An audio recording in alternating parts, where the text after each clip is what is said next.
नमस्कार, आप देख रहे हैं लोकतंत्र टुडे। ममता के साथ फर्ज का दायित्व निभा रही आईएएस सौम्या पांडे गाजियाबाद की मोदीनगर तहसील में तैनात हैं। सौम्या पांडे, अभी तक आपने सरकारी अफसरों और कर्मचारियों की लापरवाही की घटनाएं सुनी होंगी, लेकिन यूपी के गाजियाबाद की मोदीनगर तहसील में तैनात ट्रेनी आईएएस अफसर एसडीएम सौम्या पांडे ने अपनी कार्यशैली के चलते लोगों का दिल जीत लिया। ट्रेनी आईएएस अफसर सौम्या पांडे न सिर्फ ममता का फर्ज निभा रही है, बल्कि जनता के दर्द को समझने और उसका समाधान करने में जुटी हैं। पेश है गाजियाबाद से दीपक चौधरी की ये खास रिपोर्ट। लोगों की समस्याओं को सुनती और उनका समाधान करने की कोशिश करती हैं ये आईएएस अफसर सौम्या पांडे मूल रूप से प्रयागराज की रहने वाली हैं। सौम्या ने कोरोना काल में एक बिटिया को जन्म दिया। करीब 1 माह से कम समय के बाद सौम्या पांडे फिर ड्यूटी पर लौट आई। संक्रमण के इस दौर में जहां कई अफसर खुद को लोगों से दूरी बनाकर रख रहे हैं, वहीं सौम्या पांडे लोगों की मदद करने में जुटी हैं। सौम्या पांडे का कहना है कि ये सूबे के मुख्यमंत्री की मंशा के अनुरूप वह लोगों के साथ हर समय खड़ी हैं। कहते हैं कि माँ का दर्जा भगवान से भी बड़ा होता है, ऐसे में वह अपनी मासूम बच्ची को साथ लेकर लोगों की फरियाद सुन रही हैं। सौम्या पांडे ने न सिर्फ मां की ममता का फर्ज अदा कर रही हैं, बल्कि एक अच्छे अफसर की तरह लोगों की सुनवाई कर रही हैं। उनकी गाजियाबाद में यह पहली पोस्टिंग है। सौम्या पांडे को कथक नृत्य के अलावा अपने उत्कृष्ट कार्यों को लेकर अब तक कई पुरस्कार भी मिल चुके हैं। उनकी माने तो वह अस्पताल संचालकों के साथ अक्सर मीटिंग कर कोरोना संक्रमित व्यक्तियों को बेहतर इलाज देने की कोशिश में लगी रहती हैं। गोद में 1 महीने से कम की मासूम बच्ची को लेकर लोगों की फरियाद सुनती और उनका समाधान करने वाली आईएएस अफसर सौम्या पांडे के चर्चे हर जुबान पर हैं। उनकी माने तो उनके साथ इस काम में उनका परिवार उनकी मदद कर रहा है। कहते हैं आदिकाल से नारी शक्ति अपने कर्म और व्यवहार की वजह से पूजी जाती रही है। सौम्या पांडे के कर्म और व्यवहार के चलते आज वह लोगों के बीच इंसानियत की मिसाल पेश कर रही हैं। मैम, आप इस कोरोना काल में आपने जो बच्चा अभी आपका ये 3 हफ्ते का हुआ है और आपने ज्वाइनिंग कर ली है, आप कैसे करते हैं? जी बिल्कुल, मैं एक आईएएस अधिकारी हूँ, तो हमें अपना सर्विस भी देखना है। और कोविड काल में आप सब जान रहे हैं पूरे दुनिया के ऊपर ये महामारी है, तो जिम्मेदारियाँ सबके ऊपर बढ़ जाती हैं। अब जहाँ तक बच्चे का सवाल है, ये देखिए, प्रभु ने नारी को इतनी शक्ति दी है कि वो अपने बच्चे को जन्म देके और उसका पालन पोषण कर सके और सृष्टि को आगे बढ़ा सके।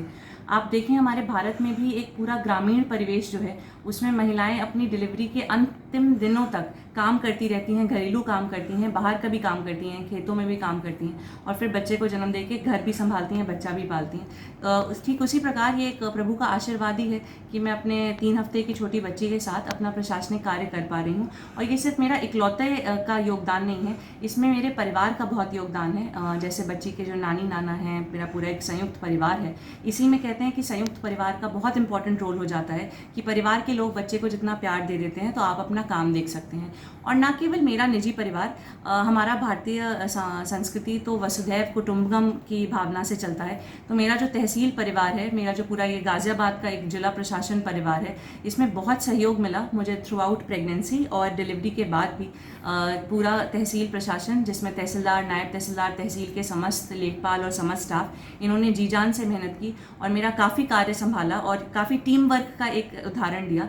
इसी प्रकार जिलाधिकारी महोदय का बहुत सहयोग रहा और पूरे जिला प्रशासन का बहुत सहयोग रहा, जिसकी वजह से एक पूरा सपोर्ट सिस्टम की वजह से मुझे लगता है कोरोना काल में मैं प्रेगनेंसी में भी काम कर पाई और बिना मैटरनिटी लीव लिए अभी भी अपनी सेवाएं दे पा रही हूँ। कुछ लोग इसको कोरोना काल में कुछ अधिकारी छुट्टी लेकर चले जाते हैं, आपने कितने दिन की छुट्टियां ली थी फिलहाल? जी बिल्कुल, एक्चुअली में कोविड इतनी बड़ी महामारी है और इसमें माननीय मुख्यमंत्री जी का बहुत फोकस रहता है कि उत्तर प्रदेश में कोरोना के कम से कम केसेस आएँ, सघन टेस्टिंग हो और हमारा उत्तर प्रदेश कोरोना मुक्त बने। तो उन्हीं के मार्गदर्शन में और जिलाधिकारी के मार्गदर्शन में मैंने ये अपनी जिम्मेदारियों को समझा और कोशिश की कि अपने पर्सनल लाइफ को और प्रोफेशनल लाइफ को एक बैलेंस कर सकूँ। तो मैंने थ्रू आउट अपना एसडीएम की तरह मैं काम करती रही। जुलाई से सितंबर तक मैं कोविड इंचार्ज थी गाजियाबाद में, नोडल ऑफिसर थी कोविड की, जिसमें मैं कोविड की समस्त गतिविधियों को मॉनिटर करती थी। गाजियाबाद के L1, L2 और L3 अस्पतालों का निरीक्षण भी करती थी और स्वास्थ्य विभाग तथा प्रशासनिक अधिकारियों से समन्वय बना के डेली की रिपोर्ट जिलाधिकारी महोदय को प्रेषित भी करती थी। साथ ही गाजियाबाद हमारा जो है मेरठ मंडल में सबसे अच्छा परफॉर्म कर रहा है कोविड में। हमारे यहाँ फेटिलिटी सबसे कम है, रिकवरी रेट सबसे अच्छी है। तो इन सब चीज़ों का एनालिसिस करके ग्राफ्स के माध्यम से, पीपीटी के माध्यम से मैं जिलाधिकारी को प्रतिदिन प्रेषित करती थी।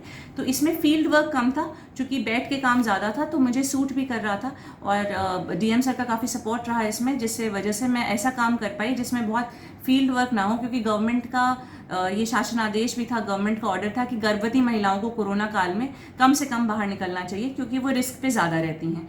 तो मैंने 22 दिनों की छुट्टी ली थी सितंबर में जब मेरा ऑपरेशन था, और उसके बाद बच्ची के जन्म के 13-14 दिन बाद जब मुझे लगा कि अब मैं चल फिर सकती हूँ, ठीक से काम कर सकती हूँ, मैंने तहसील में दोबारा ज्वाइन कर लिया और अपनी प्रशासनिक सेवाएं देने लगी। लेकिन हाँ, एक बात यहाँ मैं बताना चाहूँगी सभी गर्भवती महिलाएं और जो अब माँ बन रही हैं, बनेंगी, कि वो बहुत सतर्क रह के, कॉशियस रह के काम करें। जैसे मैं पर्सनली जब भी तहसील से आती हूँ, पूरा अपना एक अलग कमरा है जहाँ पे मैं सैनिटाइज करती हूँ अपने आप को, हाथ मुंह गर्म पानी से धो के और अलग से सैनिटाइज करके फिर बच्ची के पास आती हूँ उसके पास फीडिंग वगैरह कराने के लिए। और इसके साथ ही जितनी फाइलें होती हैं तहसील की, वो सब भी हम सैनिटाइज करके ही मैं कैंप ऑफिस में लाती हूँ, और proper mask, gloves, face shield वगैरह लगा के अपने आप को पूरी तरह से प्रोटेक्टेड रहती हूँ, जिससे मेरी वजह से खतरा ना हो परिवार को और छोटी बच्ची को। और हमने तहसील में भी सघन टेस्टिंग शुरू कराई है।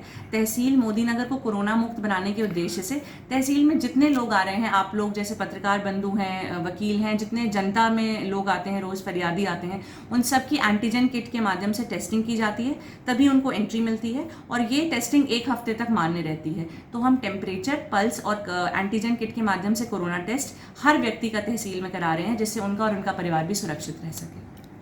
Okay madam, thank you.